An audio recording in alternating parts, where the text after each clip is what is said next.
અમારા વડીલો ઘણી વખત દિવસ અસ્ત થયા પછી નાની મોટી કથાઓ કરતા નાના બાળકો સામે.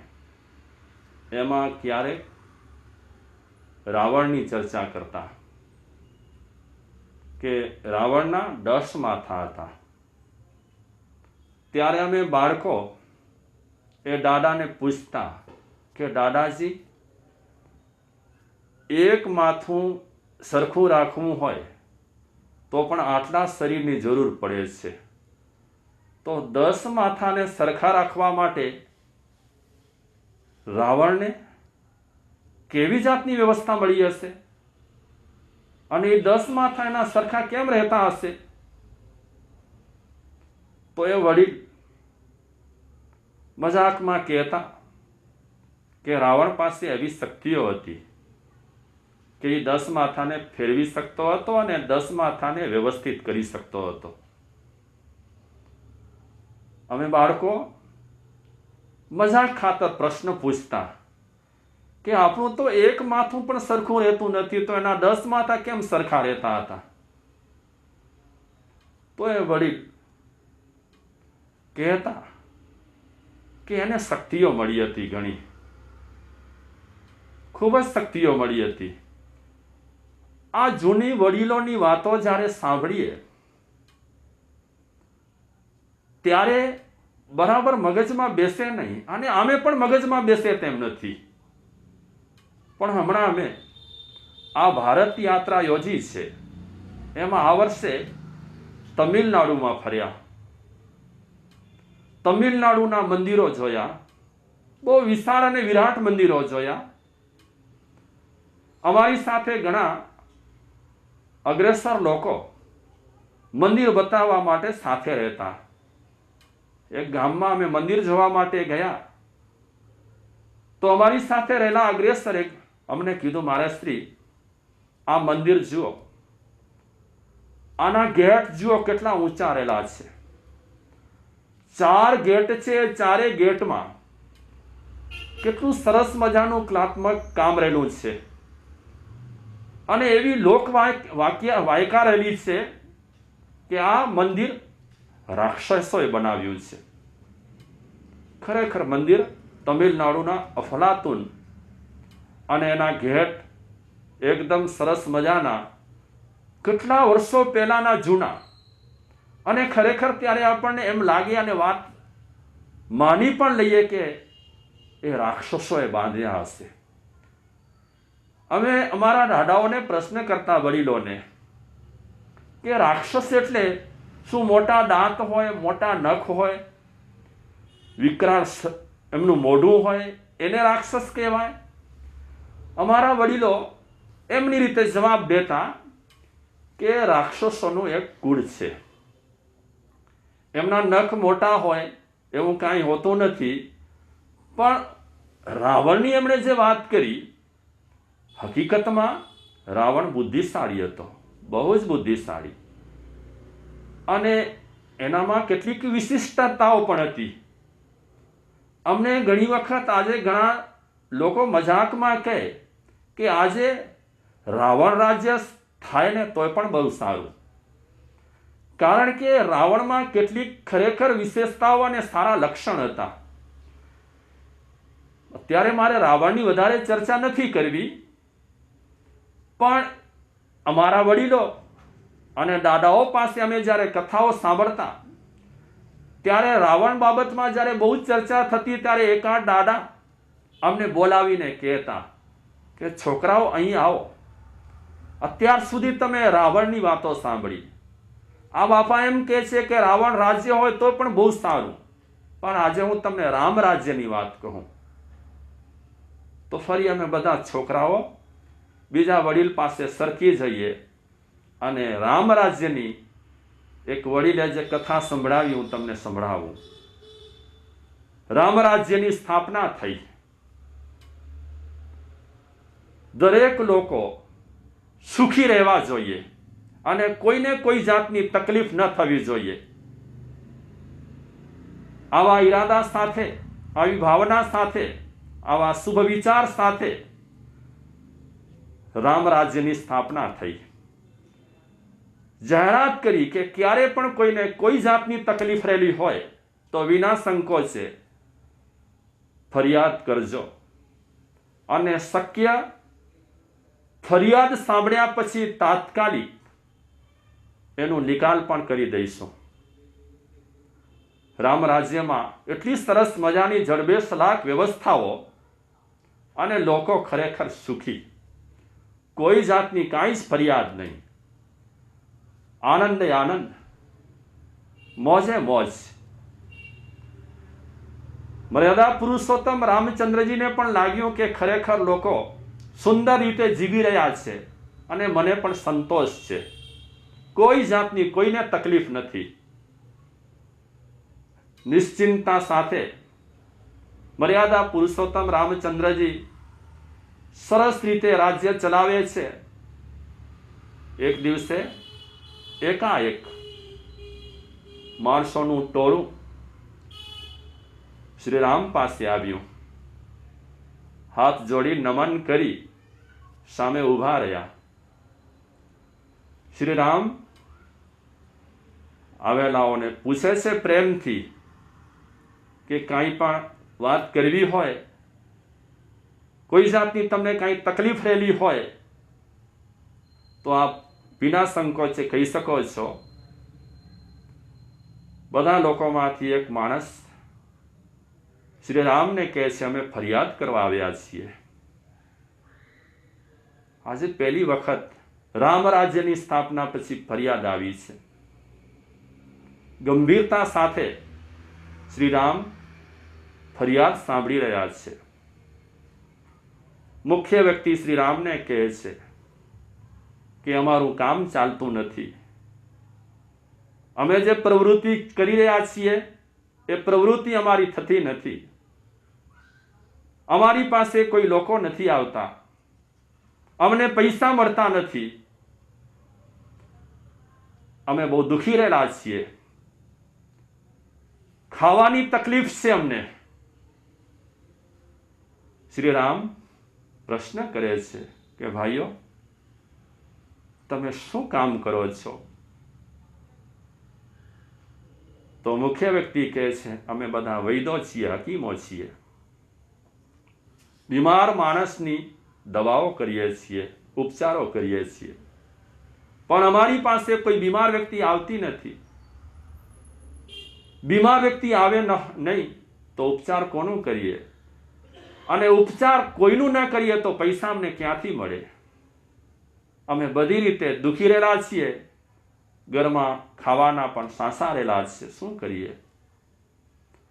તમારા રામ રાજ્યમાં બધા સુખી ને અમે દુખી. શ્રી રામ ફરિયાદ સાંભળી લીધી. વૈદો અને હકીમોને કહે છે કે આ રામ રાજ્ય છે, અહીંયા ખાવાનું શુદ્ધ મળે છે, પીવાનું શુદ્ધ મળે છે, હવા શુદ્ધ મળે છે, માણસોની રહેણી કેણી સરસ મજાની છે, વ્યક્તિઓમાં વિવેક રહેલો છે, શું ખાવું, કેવું ખાવું, કેમ ખાવું, ક્યાં ખાવું, કેવી રીતે ખાવું. આ રામ રાજ્યમાં કોઈ બીમાર નહીં પડે, ભરતું કોઈ ખાતો નથી, ભરતો કોઈ પીતો નથી, જેમ તેમ જીવન જીવતો નથી. આ રામ રાજ્યમાં દરેક લોકો તંદુરસ્ત અને સુખી રહેલા છે. વૈદો કહે તો અમારે કરવું શું હવે? અમારા બાલ બચ્ચા છે, અમારો પરિવાર છે, અમારું ઘર છે, શું કરવું અમારે? શ્રી રામ કહે છે કે તમે આ જન્મમાં તપ તપો, સાધના કરો, એવી સાધના કરો કે સાધના કરતા કરતા તમે કળિયુગમાં ડોક્ટર બનશો તો તમારું કામ થશે, પણ મારા રામ રાજ્યમાં કામ નથી થવાનું. શ્રી રામના કહેવાથી વૈદ્યોએ તપ ચાલુ કર્યું, વૈદ્યોએ સાધના ચાલુ કરી, બીજો કોઈ ઉપાય જ ન હતો. બાકીની વ્યવસ્થા જે કરવાની હતી તે થઈ ગઈ. અમારા દાદાજી આ કથા કહેતા હતા, હસતા હસતા કહે કે વૈદો જેટલા હતા, એ હકીમો જેટલા હતા, એ સાધના કરતા કરતા કરતા કળિયુગમાં ડોક્ટરો થયા. અને શ્રી રામે કીધું હતું, કળિયુગમાં લોકો જે તે ખાશે, જે તે પીશે, જ્યાં ત્યાં ખાશે, જેમ તેમ ખાશે, જે તે રીતે જીવશે, અને બીમારી દિવસા દિવસે વધશે. તો ખરેખર રામના વખતમાં જે વૈદો અને હકીમોએ સાધના કરી હતી, તે કળિયુગમાં અત્યારે લોકો આવ્યા છે ડોક્ટર બનીને. અને આ કળિયુગમાં લોકો જેમને જે ફાવે તે ખાય છે, પીએ છે. શું ખાવું, કેવું ખાવું, કેમ ખાવું, કેવી રીતે ખાવું, માણસ વિવેક ચૂકી ગયો છે. વાત શ્રી રામની અહીં દાદાએ પૂરી કરી, પણ વાતની હું શરૂઆત કરું છું કે આજે માણસ ન પીવા જેવું પીએ છે, ન ખાવા જેવું ખાય છે. આજે બીજી ખોરાકની વાત કરવાને બદલે હું વ્યસનની જ વાત કરું. માણસ સમજ વગરનો છે એમ ન કહેવાય, પણ માણસ વિવેક ચૂકી ગયો છે. ગુટકા, તમાકુ, માવો, ધૂમ્રપાન, દારૂ, ડ્રગ્સના રવાડે ચડી ગયો છે. આજે માણસ આ બધા વ્યસનો સેવી કરી, હાથે કરી પોતાની તંદુરસ્તીને ખોતરી રહ્યો છે, પોતાની તંદુરસ્તીને ખલાસ કરી રહ્યો છે. આજે કોઈ પ્રશ્ન પૂછે કે આપણા દેશનો દુશ્મન કોણ,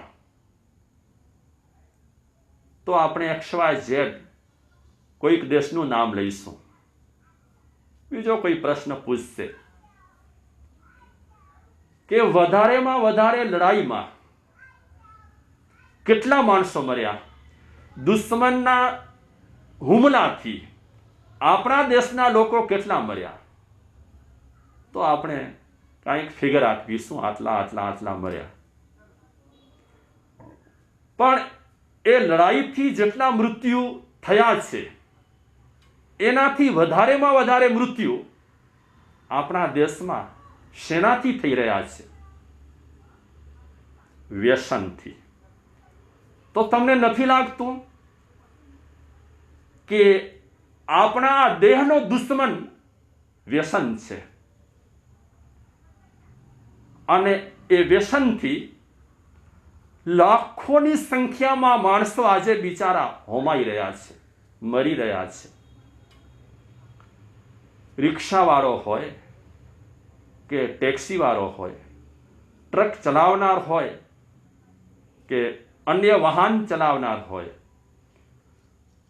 કોઈ નાના હોદ્દા પર રહેલો હોય, કોઈ મોટા હોદ્દા પર રહેલો હોય, કોઈ ભણેલો હોય કે અભણ હોય, લગભગ લોકો વ્યસન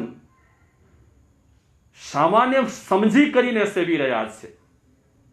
અને મને એક ભાઈએ કીધું કે પૈસાદારો વ્યસન ફેલાવે છે અને ગરીબો એનું અનુકરણ કરે છે.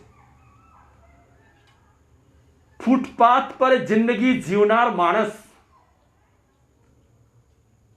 મહિનામાં 1000, 2000, 3000 રૂપિયાનું શરાબ પી જાય છે. સખત મજૂરી કરનાર માણસ, સખત તડકામાં પરેશાન થઈને પરિશ્રમ કરનાર માણસ મહા મહેનતે પૈસા મેળવીને અંતે રાત્રે એ પૈસા આવી રીતે વ્યસનમાં ખલાસ કરી નાખતો હોય છે. કવિ કાલિદાસ ઉપમા અલંકારના બેતાજ બાદશાહ કહેવાય. એક વખતે એક શહેરની બજારમાંથી પસાર થઈ રહ્યા હતા, તો એક સ્ત્રીના માથા પર ગળો હતો અને ગળા પર પ્યાલી હતી. કવિ કાલિદાસને ગજબ જેવું કંઈક લાગ્યું, એટલે સ્ત્રીને પૂછે છે, બહેન તમે માથા પર ગળો રાખ્યો છે, ઉપર પ્યાલી છે શું અને વેચો શું છો? એ બહેન ઠાવકાઈથી કવિ કાલિદાસને જવાબ આપ્યો કે હું પાપ વેચવા નીકળી છું, પાપ વેચું છું. મરજી હોય તમને તો તમે પણ ખરીદી શકો છો, લઈ શકો છો. અનેક લોકો મારી પાસે આવે છે અને પાપ હોંશે હોંશે ખરીદે છે. કાલિદાસ આ બહેનની જાણે કે પઝલ ન હોય, પઝલ જેવી વાત સાંભળી કરી અને મૂંઝાયા કે આ બહેન કહે છે કે હું પાપ વેચું છું અને લોકો હોંશે હોંશે ખરીદી કરવા માટે મારી પાસે આવી રહ્યા છે. તો એ પાપ છે શું ચીજ? બહેનને ફરી પૂછે છે કવિ કાલિદાસ, બહેન તમે પાપ વેચવા નીકળ્યા છો અને લોકો હોંશે હોંશે ખરીદે છે પાપ? બહેન કહે છે હા, આ ગળામાં એક નહીં પણ 8 પાપ છે અને લોકો એ હોંશે હોંશે ખરીદે છે. પેલો પાપ બુદ્ધિ નાશ,